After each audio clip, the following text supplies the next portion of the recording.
Happy Wednesday. Happy ba Wednesday? Ang tanong. Hindi masyado eh. Tapos Kasi tinitingnan namin yung reaction. Nag-open ngayon ng start ngayon ng di ba, nung outbound travel for Filipino. Oh, yeah. Pero nilangaw daw ang airport. Nilangaw ang airport, sabi. Wala raw nag-travel. Saka, medyo maraming restrictions. Tsaka ang daming restrictions sa ibang bansa eh. For example, I don't think we can travel to Japan just yet, no? Yes. Ayaw pa yata nilang tumanggap ng ng Philippine resident doon. Yeah. So, medyo hindi pa ako makakadalaw sa Korea. Kung saan yung Korea. pupunta siya kay Yunbin. Yeah. Pero sa US, sabay na yung US elections. Kaya, pwede na nga pala mag-cover, sa US. Diba, baka mura ngayon ng ticket. Sobra daw nga, sobrang mahal. Yeah, talaga? Nagtaas? Mahal eh. Mahal na gusto, yes. Mahal eh. Kasi yung yung lost seats. Diba? Akala ko parang sa mga hotel sa Boracay, nagbababa ng presyo because of the need to draw in more customers. I thought the same was happening with the airlines. Parang hindi eh, no? And they have to make up for the cost of the swab test eh. Kaya pinafactory na nila yon. Para nga medyo ganahan. Alam nyo ba na kailangan na pala ng visa para pumasok dito?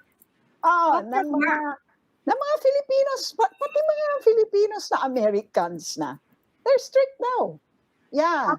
So, kailangan I mean, dual citizens? Yung dual citizens. Hindi, pag dual ka, okay lang. Pero pag hindi ka nag-declare, kailangan mo ng Philippine visa. So, ang daming, for those planning to visit during Christmas, they have to know they need a visa. If they're not dual, ha? Kasi maraming mga American na hindi naman nag-apply for dual, di ba? Hindi naman yun automatic eh. So, yun. So, pero diba dati na yan, if you're not a dual citizen, therefore you are an American, therefore you still need hindi. No, passport yan sa visa. Dati ang Pilipinas. Ngayon, meron na. Nagulat ako kasi yung kamag-anak ko rin gusto umuwi. Hininga ng visa. So, gano'n na pala, no? We didn't even know that. Anyway. And there's Robbie Lampay of One News joining us. Parang asan ka? Nasa deck. Pinayagan ka na. Pwede na, ha? Okay. Pwede na.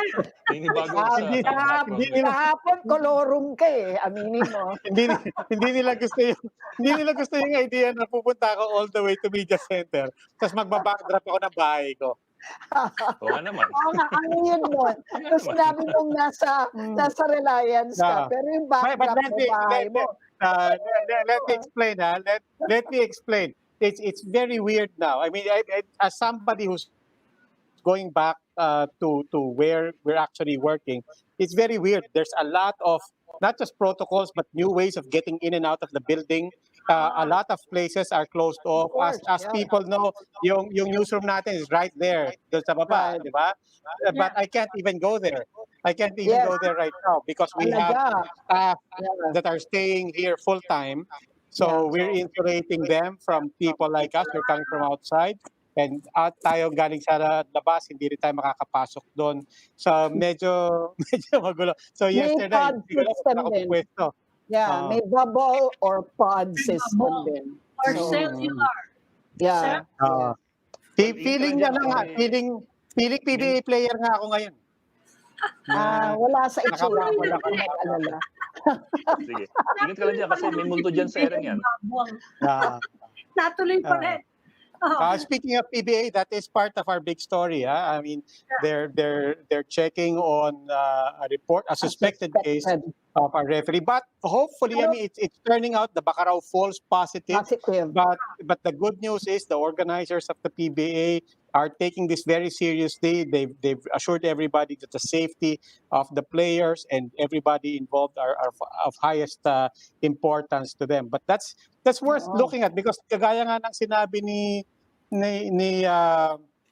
sinabi nga ng gobyerno, this is beyond PBA. This is a very important experiment even for local governments, even for the Yeah. country.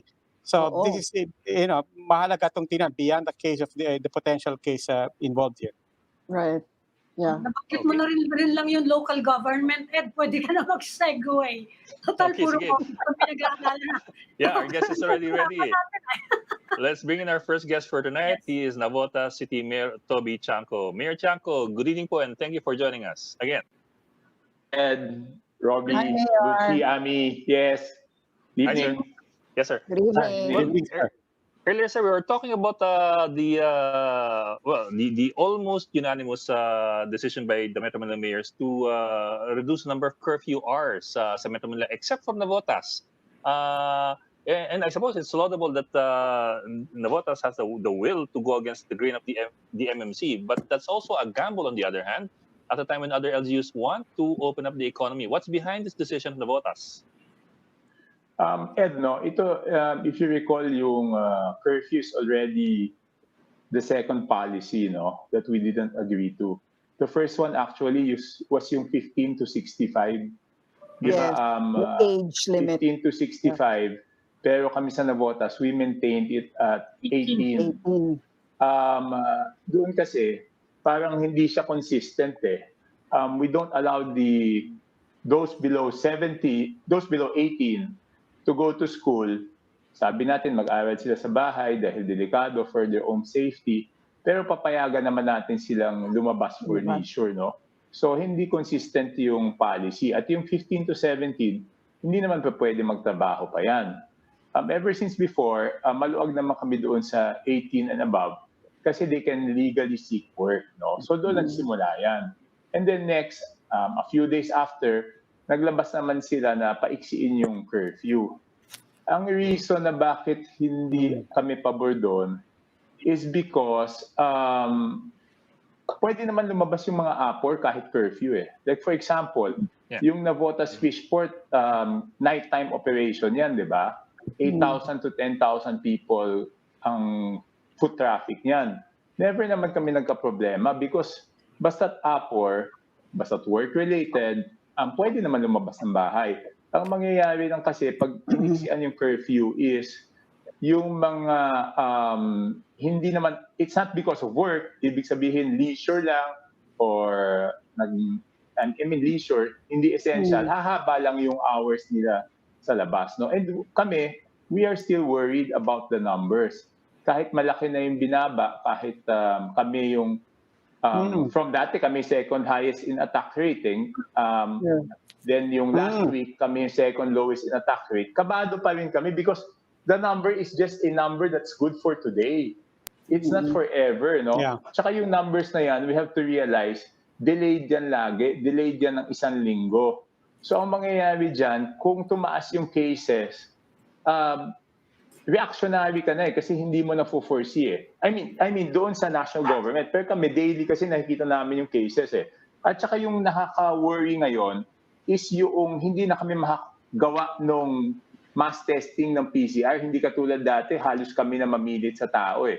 Yun naman ay dahil doon sa problema ng PhilHealth tsaka ng Philippine Red Cross. So nakakatakot yun because dati nahahanap mo lahat ng positives kasi virtually unlimited yung pagte-test mo eh.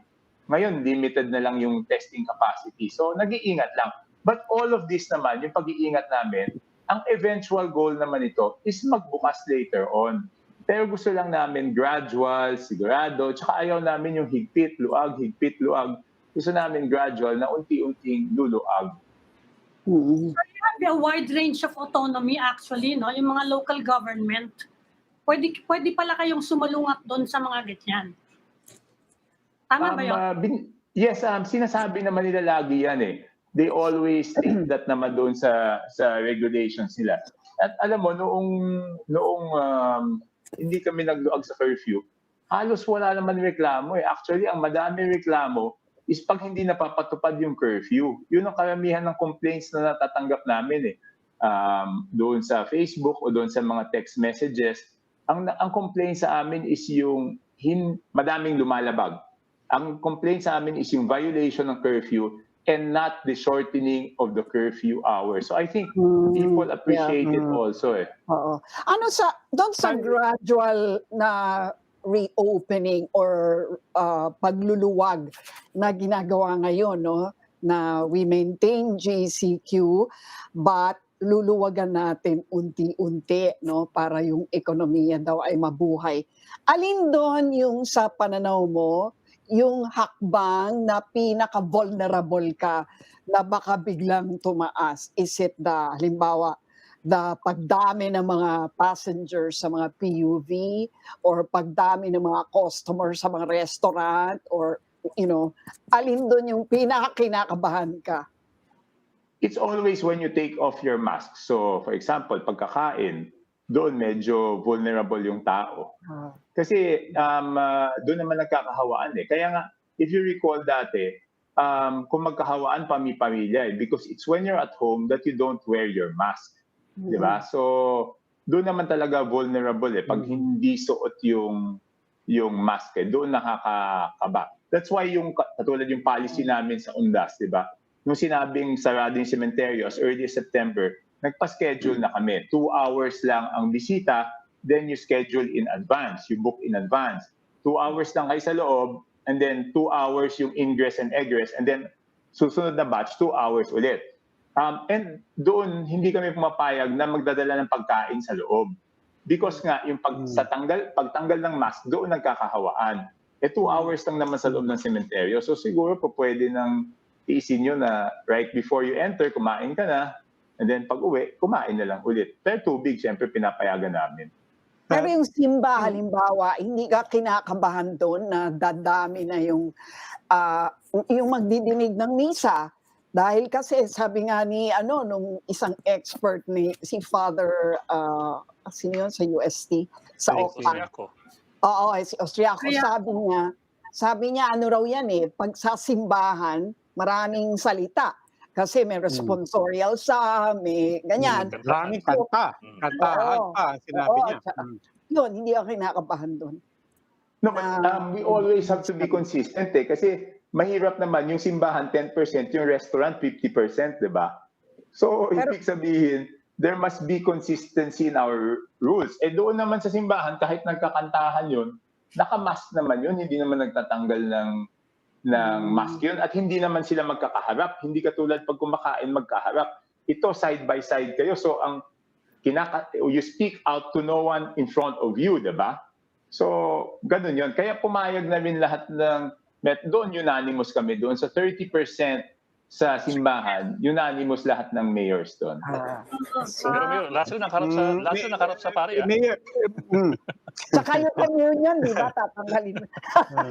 Yun yung medyo delikado talaga. Yeah. Yun yung medyo delikado yung... Mayor, I'm just curious.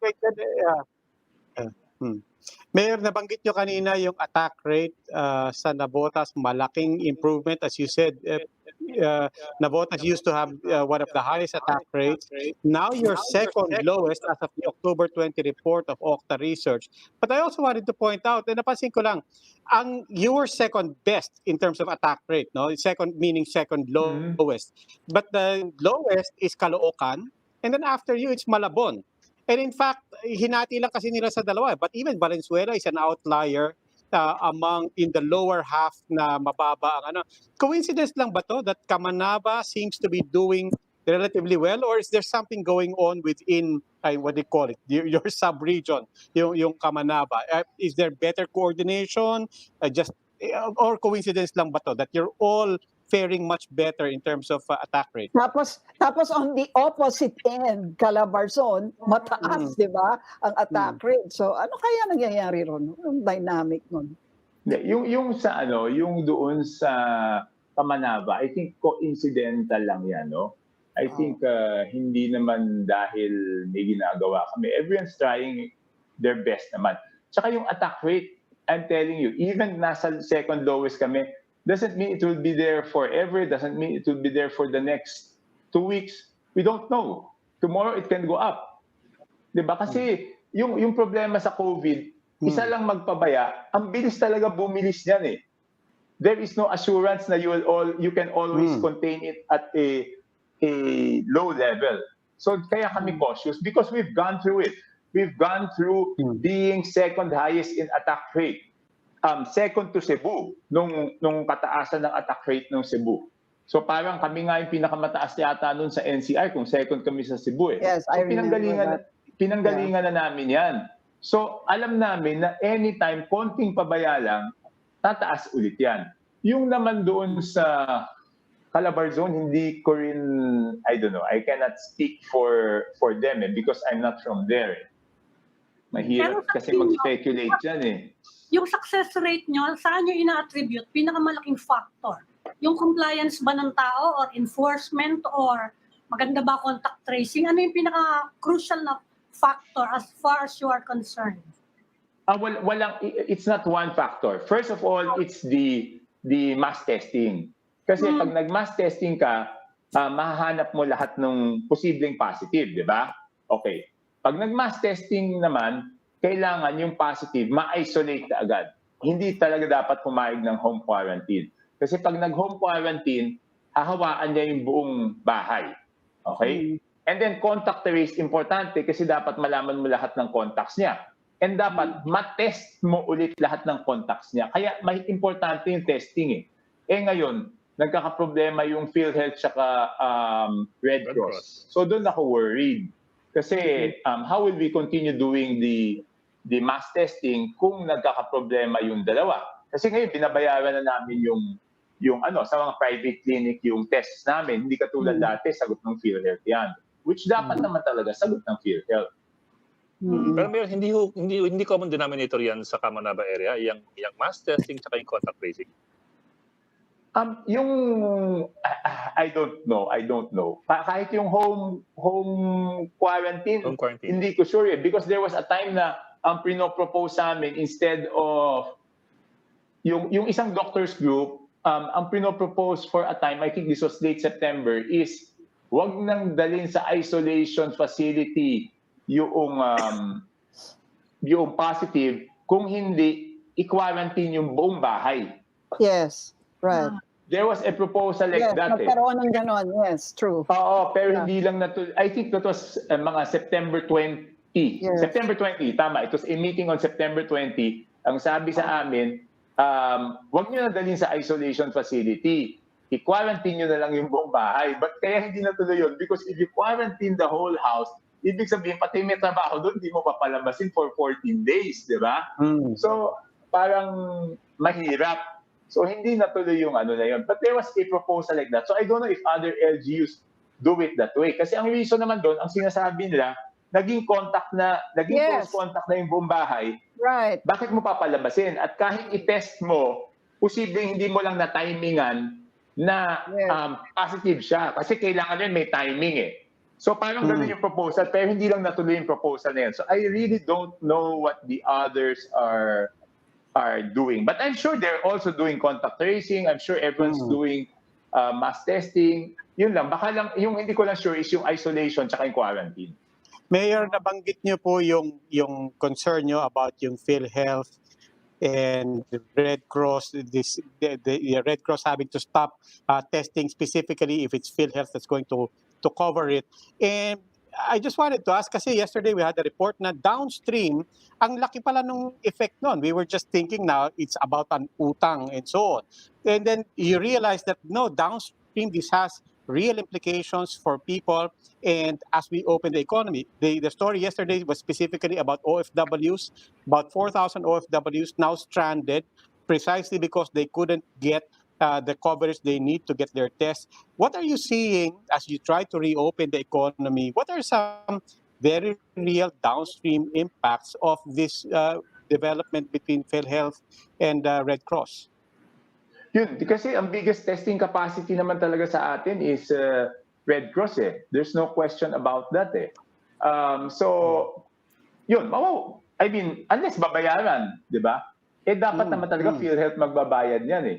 Kasi one test yata is 3,500 if you pay for it in a private laboratory. So, No, but what I mean is mahirapan yan. Yeah. in the economies that we're trying to reopen, whether it's at the level of the communities and so on, how is this being manifest na, dahil hindi makapag-test ito, merong mga establishments na hindi rin makapagbukas. It's just, I guess, it was just a good opportunity to remind people that we're not just talking about utang na at the end of the day, may implication to doon sa ekonomiya na gusto nating buksan. Yes, mas malaki implication yan doon sa local governments kasi yung mga private, yung ibang mga private gumagastos naman sila for swab tests in LGUs na hindi libre. Pero sa Navotas kaya namin na libre yan because nga binabayaran ng PhilHealth. So imagine dati nakaka 500 tests a day kami. Ngayon we're down to I think hundreds na lang, 100 na lang eh. Yung talagang kailangan na lang. No? Buti na lang konti yung cases natin ngayon. Pero isipin mo, 500 times 3.5, that's 1.7 million pala isang araw yan. Yung kailangan bayaran ng isang LGU. So, mabigat-bigat yan. Okay. Mayor, malapit-lapit na yung in a few weeks, eto na, start na Simbang Gabi. Talagang Paskong-Pasko na, hindi na natin mapipigilan. Is your city making any special preparations? Kasi, of course, kahit anong gawin natin, magsasama-sama mga tao to celebrate eh. Ano ba yung mga special preparations in your city? Para yung sa Simbang Gabi, talagang pinag-aaralan namin, doon mukhang mag-iiksi kami ng curfew, parang 10 to 2:30 or 10 to 3. So we're preparing for that. Pero yung Christmas party, hindi talaga pwede. Mass gatherings more than 10, hindi talaga pwede yan. Sa bahay, Manyanita, bawal ang manyanita. Walang manyanita. Kasi baka pumasok tayo sa kung ano-anong definition of what's a party. Diba? But basically, the definition is any gathering. Whether ako nag-imbita or somebody came to my house at midnight bringing food na unsolicited, bawal yan lahat. Yes. Eh dapat naman kasi may disiplina tayo, 'di ba? Paalam na natin sa kanila na gusto nating sumunod doon sa ating basta more because ang nakaka-worry dito is yung other countries, ang laki na rin ng increase nila, 'di ba? Lalo na sa Europe. So it's worrisome. search. So Mayor, ano ang magiging trigger mo para sabihin na okay, pwede na ako mag-MGCQ or something that's equivalent to that. Yung magluluwag ka na pati sa restaurant. Meron ka bang target na ganun? Because the parameters are changing eh. Dati, if you will recall, ang parameter natin is positivity rate, di ba? Yes. So dati, yun ang hinahabol namin. Positivity rate of 3% for 14 days straight. So, tapos ngayon naging attack rate. Yes. So according to our City Health Office, tatlo yan na dapat i-combine eh. I forgot the other one eh. Positivity, attack rate, and one more. Occupancy. Hospital capacity. So dapat i-analyze lahat yon. But yung GCQ, sinabi na naman ng NCR hanggang end of the year, no? So we just have to prepare for January. But in Navotas, katulad nun, magluluag naman tayo Simbang Gabi. We're trying to loosen up. Pero wag lang sana yung luag, higpit. So, tignan natin kung paano natin gagawin. Kasi ang dami pa rin hindi sumusunod sa face mask. Yun ang nakakaano. We're giving away free face masks. Wala naman kumukuha, pero may mga lumalabag. Hindi bababayan sa 100 sang araw ang nahuhuli. Okay. Siguro kasi hassle din naman suot yung face mask the whole day. Oo naman, talaga. Lalo kung hindi ka sanay, 'di ba? Yes. Pero yung pagluluwag po, yung plan na pagluluwag doon sa Simbang Gabi schedule, what could change that? What could trigger a change in that decision? Nung nag-usap naman kami, I just asked our Bishop Pablo David. Sabi ko, ano ba yung plano nila ng masses? But sabi ko, I cannot commit we will decide toward the end of November or the first week of December. Basta as long as hindi tumaas yung cases, okay naman. Anong sektor ng ekonomiya ng Navotas ang pinaka-umaaray dahil sa paghihigpit? Lahat naman, wala namang hindi na apektuhan nito, no? Pero But yung talaga sa amin, Yeah. sa amin, yung pinakasiguro is yung computer shop tsaka yung gym. Kasi hanggang ngayon, hindi pa sila nakakapagbukas eh. Yung pagkain kasi, pinakauna natin binuksan yon. And pumapayag nga tayo ng 24 hours pick up and delivery sa mga food establishment. So yung computer shops, yun ang sa tingin ko pinakahirap dahil hindi pa sila pinapayagan up to now. And yung gym, we were targeting sana October 21, today. Pero parang sabi ng City Health Officer, wag muna. So, Mayor, naalala ko na dahil nabanggit niyo yung computer. Kamusta naman ang mga estudyante natin? Kamusta naman ang mga kabataan ng Navotas? Especially now as we enter this blended learning mode sa education. Siyempre, it is very challenging. No? Yung blended learning is very challenging. Yun, kailangan na naman kami magpasa ng bagong ordinansa because everyone is at home, studying at home. Ang reklamo naman dami namin natatanggap is yung maingay na sound system sa karaoke. So, paano daw sila mag-aaral? So, kakapasa lang namin ng ordinansa na Monday to Saturday, walang karaoke at walang maingay, kahit anong maingay na tugtog. But on Sundays and holidays, pwede naman. Okay. Okay. Well, maraming salamat po. Mayor Toby Chanco ng Navotas, thank you po for joining us tonight. Thank you. Thank you. Stay Salamat safe. po. Stay safe. Salamat Okay. po. Bye. Hindi kasi kayo nag-gym eh. Yan tuloy, na-apekto ng gym. Karaoke ang gusto ko eh. Okay lang ako. Okay, we'll just go to a gap, so please stay with us.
Welcome back to the Chiefs. We are now in the final stage of our conversation. And now joining us is Dr. Jean Nisperos of Second Opinion PH. Dr. Nisperos is also a faculty member of the UP College of Medicine. Good evening, Dr. Nisperos. Welcome to the Chiefs. Hi, good evening to everyone. Gandang gabi po sa ating lahat. Yes, Doctor, medyo mukhang gumaganda na yung mga natin, mga numbers with regard to COVID transmission, naglulubog na economy. Now, people are worried. They're looking at Europe and the US. Nagre-research yung transmission. As their economies reopen, tayo paano kayang dapat gawin natin to sustain our gains, hard-won gains in the past 7 months? I think, I think we really need to go to the fundamentals of things. No, again, prevention, detection, and tracing. Unless we can get those really in place, mababawi lahat ng gains natin if we continue opening up without putting these measures in place. Yung physical distancing, yung masks, and face shields na kailangan maging part na ng prevention natin. At the same time, community should know what to do immediately in terms of detecting cases, contact tracing, and isolating contacts if ever. Sa lahat ng yan, nararamdaman natin sa Metro Manila kasi dito pumutok una eh. So we can feel it here that people are doing that. But as the infection transmission goes to the provinces, that becomes more problematic. In fact, habang lumiliit sa Metro Manila, tumataas naman sa probinsya. So even the question of transmission, even if our numbers are looking good, we cannot really say that transmission is already controlled. And that's a problem. And that's something we need to look at. Maybe in Metro Manila, things are looking up. And the economy is becoming the main reason for people to go out. But in the provinces, where the healthcare system might not be that strong, definitely weaker than Metro Manila, magiging problematic pag doon pumutok. And right now, di ba, maraming dumarating na OFWs, mga migrant workers pupunta sa probinsya, maaaring sila yung magdala ng infection, hindi natin alam. And Doctor, that's where we need to have our national system coordinate with the local. Ang isang nakita natin problema dyan kasi yung national leadership ng health at parang pinapasa sa local government yung obligation. Kaya nagkakaroon ng gaps. Yeah, go ahead. But Doctor, as you said, the latest report ng Okta Research Group, parang pahaba yung listahan ng mga ano. Now, that's a function of data getting better. As they said, they can now do more granular reports. It's also a function of really a very keen perception that talagang nagsispread out yung cases. But do you get the sense that the capacity that we developed in NCR, the experience and the capacity and the technology that we developed in NCR is also spreading to the other areas, or do you have a dreadful feeling na hindi, yung cases lang ang kumakalat but the capacity did not actually go out? Okay, we have three ways of looking at that. No, one is natuto ba tayo sa nangyari sa Cebu? Cebu is not an under-resourced area, but when the COVID cases rose immediately, na-overwhelm yung system. Now, have we learned from that lesson? In fact, when you look at the DOH, when the Cebu problem was happening, kahit yung human resource hindi sapat, and they were looking at just bringing in people from the nearby provinces. We have to learn from that lesson. Two, in terms of testing, for instance, if you're looking at the labs that are testing now, most of the government laboratory testing facilities are testing less than 50% of their capacity. So we can't say that the numbers we're getting now are really timely and reliable. If you look at the DOH data, we still have 50,000 backlog in terms of validation. So the number of active cases we have being reported now may not be the real number. And the third one is, if you look at the testing centers, how they're distributed across the country. Let's say, for instance, Region 2, Cagayan Valley. In that entire region, dalawa lang yung testing center. Pag I think one is in Isabela and the other is in Nueva Vizcaya. If biglang dumami yung kaso dyan, those two testing centers will not be able to handle enough cases. So what I'm Himayin natin, no? So what lesson should we have picked up from the Cebu experience that we haven't picked up? Well, we need to strengthen the local health systems that have been neglected for the longest time. And we need to strengthen them before the cases happen. Kaya bang i-absorb ng bagong kaso ng COVID, ng healthcare system sa local, yung mga bagong kaso ng COVID? Because apparently, kahit sa Cebu, hindi sila handa. So you look at, let's say, Northern Mindanao, kaya ba ng Cagayan de Oro Regional Medical Center yung biglang pagdami ng COVID cases? Kaya bang handle ng mga provincial health hospitals, ng mga health centers, mag-segregate ng mga kaso para yung pumupunta lang sa hospital ay yung mga grabe talaga in severe cases? So anong lunas doon? Lunas doon? What's greater the solution? Greater support from greater support from government. Now, we have reports, for instance, that before there were two provinces that had no COVID cases. We're talking about Batanes and the one in the one in Mindanao near Sursiargao. But those two provinces had municipal health officers who were really working hard to prevent COVID cases from reaching those two provinces. Kaya lang, ang natatanggap lang nilang suporta sa national government ay technical advisories, mga memos, yung sapat na tao to man their ports, yung sapat na money to get things moving, even personal protective equipment, hindi umabot sa kanila. So you multiply that in many localities, in many provinces. So the local government cannot handle this on their own. There has to be more clear-cut support coming in from the national government. It can't just be memos and guidelines. It has to be real support. Monetary-wise, health human resources, those things need to happen. Tapos, isa pa yung wala kasing isa ring, what we're missing now is a singular command that synchronizes everything. We have a lot of privately run testing centers, but they're not running in consonance with the public healthcare systems. Kaya ang laki-laki ng backlog natin. Why can't we muster them and use them together so that all the testing facilities will be available to everyone? Usapin na naman yan ng pera. Mahirap yan. Pero sana ganon. Yes, go ahead. Yung sinabi po ninyo na we're testing 50% below our capacity. I'd like you to talk to us more about that kasi if you listen to our health officials, they seem to have, they sound like they have good numbers with regard to testing. And now you're saying that we're testing half at our rate, half our capacity.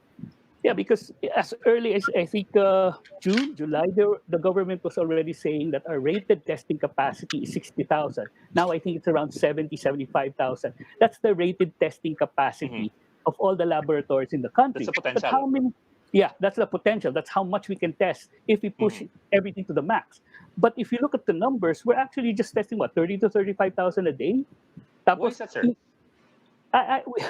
Well, ang malaki nga nagte-take ng slack niyan ng PRC and the private sector. And the government sector, ilang hospital lang yung mga may malalaking capacity pero hindi nila napipick up yung slack. There's so many other there's so many factors behind that, right? Yes, go ahead, please. I was going to ask precisely about PRC. We've been talking about the fallout on what it means for people, what it means for businesses, OFWs. Kanina si Mayor Chanco was saying may impact yan sa LGUs because we rely on these tests and so on. What does it mean for the data? If PRC is one of the biggest that has the capacity to test as many, what does that mean for the data that you rely on? Well, definitely, with less testing, that means the data will be less reliable. It's not even very reliable now because of the backlog in confirmation. It's going to even be less reliable. And then again, we will be making decisions not based on data. Yeah. Can you put a number to that? I mean, can you put a ballpark figure to that in terms of percentage? What does the PRC tests, as the biggest, as you said, what percentage do they account for in the data that we rely on? I'm just going to quote Gordon, the head of PRC in the Philippines. He was saying that they were accounting for at least 30% of the testing capacity on the government side. So we lose 30% right? of the data.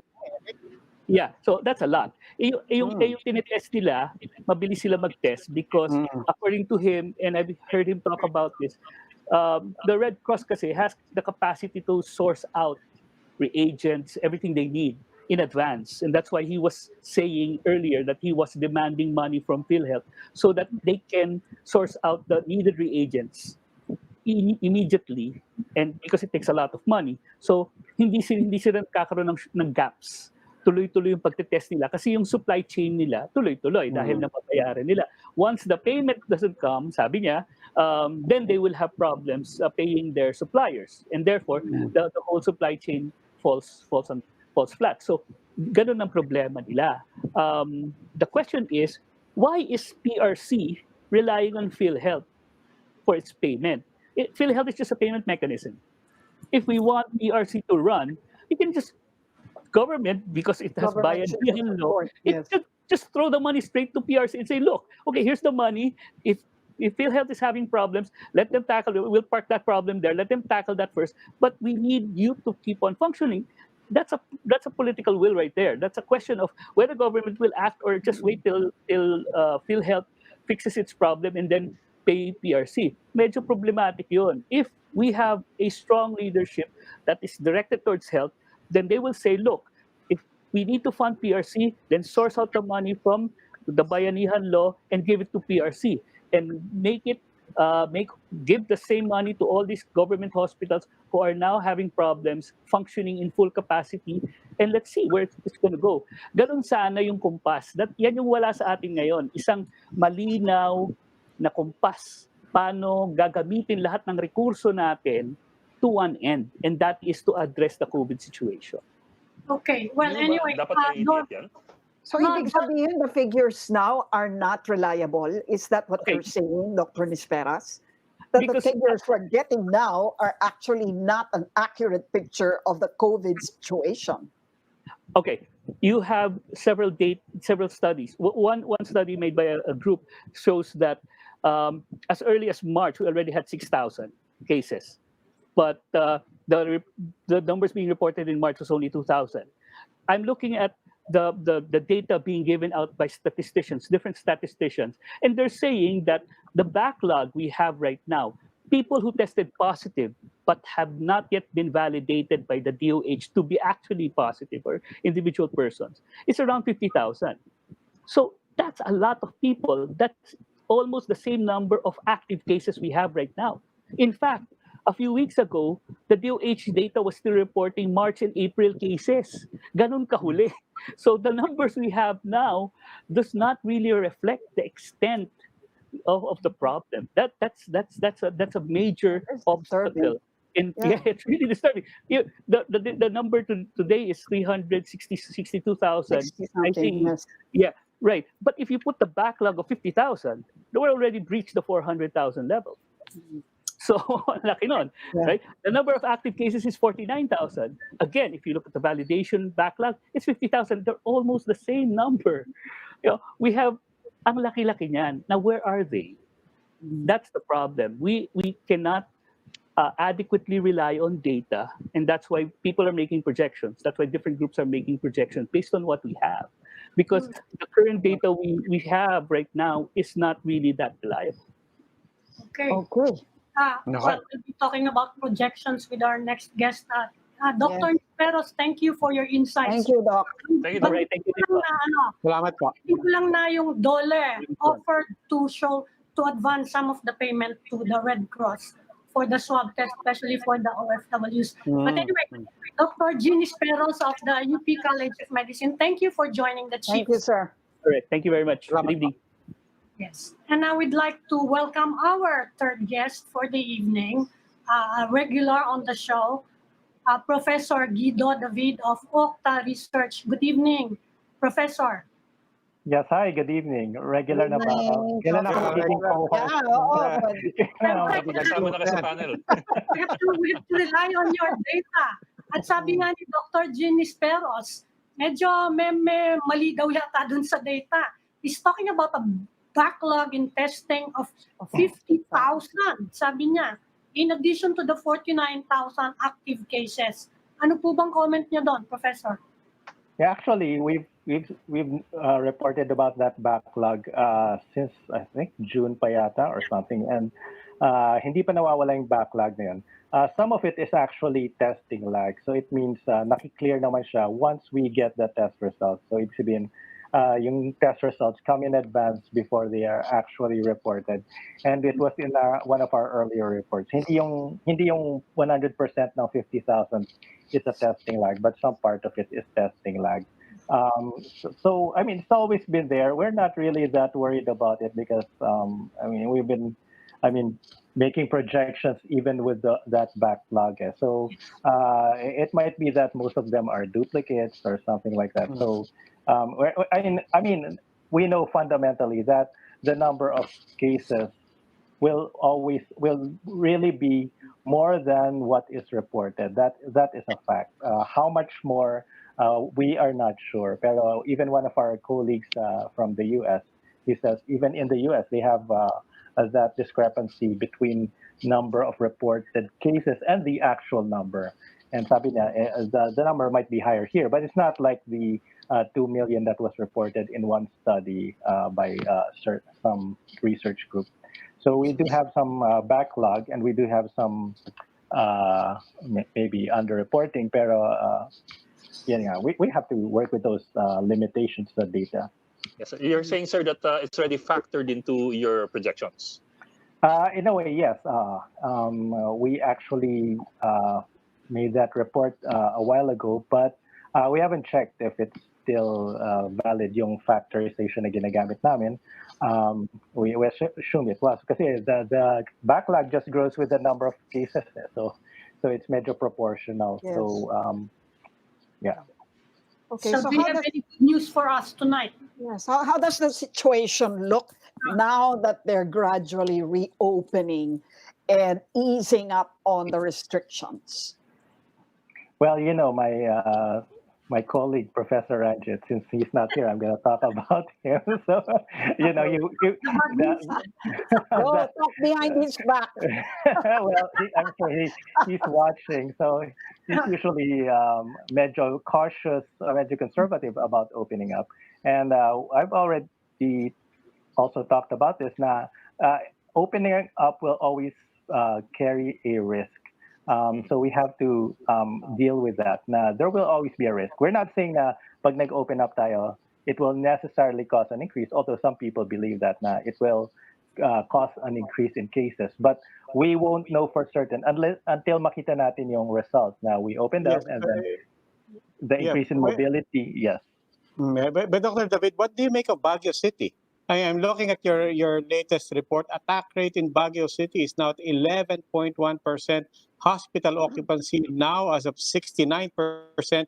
As we all know, Baguio City has been trying to reopen. Is it too early to make any conclusions about the Baguio's template? Well, that might actually suggest na opening up might lead to increased transmission. So that would support my colleagues' hypothesis. Now, opening up will definitely lead to increased transmissions, increased number of cases. Ako, I'm a bit more cautious. I say, we'll see what happens. But definitely, Baguio City is a major concern. It has been in our list for a while now, for several weeks now. The caseload has been increasing. Yung attack rate nila is very high, which means that the risk of getting infected there is much higher than compared to other places. So that is a concern. And then now that their hospital capacities almost is getting past critical level, it's definitely a concern. Well, I remember that Professor Ranjit Rai said that it's not a question of if, but a question of how much it will increase. So are you agreeing at least on on any one of those two? First of all, do you agree that it's not a question of if? Well, Do you agree? yeah, like I said, I'm a bit more cautious. I think yung statement ni Professor Ranjit leans more towards being more certain about the increase in cases to happen. Ako, I would say na, well, let's give it a chance. Kasi after all, we had the GCQ, and we thought that it might lead to increased transmissions back in kailan ba yun? September when we moved to GCQ. I mean late August, and then it didn't happen. The continuing decrease. So we can still be a bit slightly optimistic. Although there are indicators. Kasi the trend has been decreasing in NCR, pero it's not as slow as before. Meaning bumabagal na sila.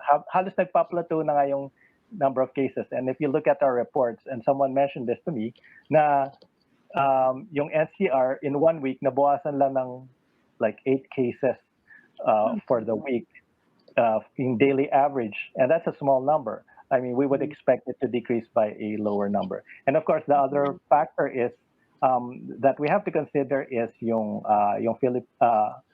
Philippine Red Cross nga, they're not doing testing at the moment, and I heard you asked about the statistics, and we actually checked that it's about 38% of NCR testing Wow, that's due a lot. to Philippine Red Cross. Yeah, that's a lot. So tama si Senator Gordon na it's at least 30%, but it's about on average 38%, meaning sometimes it can be higher than that. So average yun. So what That's does only that do Metro to Manila, your what does that do to your models? What does that do to your projections when we're essentially letting go of 38% of the data?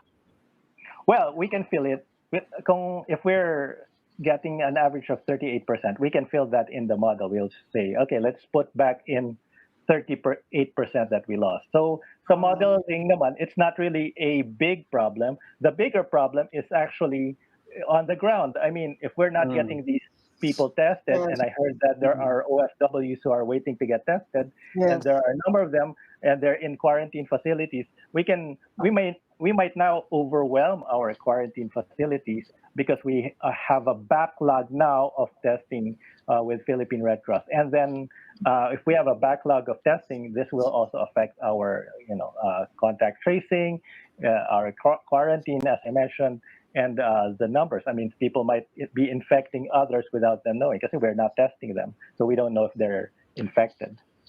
Sir, I'm just trying to imagine how you will be able to fill in almost 40% of data that's going to be missing if Red Cross is not able to go online. How I mean, I'm trying to remember my college statistics courses, but how exactly will you do that? Where will you get your data? Well, we'll just project it. So, kunyari, we're getting 600 cases today. We'll say, well, maybe it's actually 1,000. So parang wala yan pagkakaiba Ed, sa ginagawa mo nung nasa college ka sa stat. Hindi mo rin alam kung ano yung data mo, pinipiliin mo. The difference is sila Dr. Guido, alam nila ginagawa nila. Yeah, it's a more informed way of guesswork. So we're trying to fill in the gaps. Of course, there is a lot of assumptions to be made here, and sometimes it could be off the assumptions, but it's still better than saying, oh, we only have 600 cases now. So you have to assume that it's higher than Yes, sir. it's actually showing. But your margin of error also goes up. Yeah, of course. Yeah, definitely. Our margin of error goes up. So we hope that this will be a short-term thing lang naman.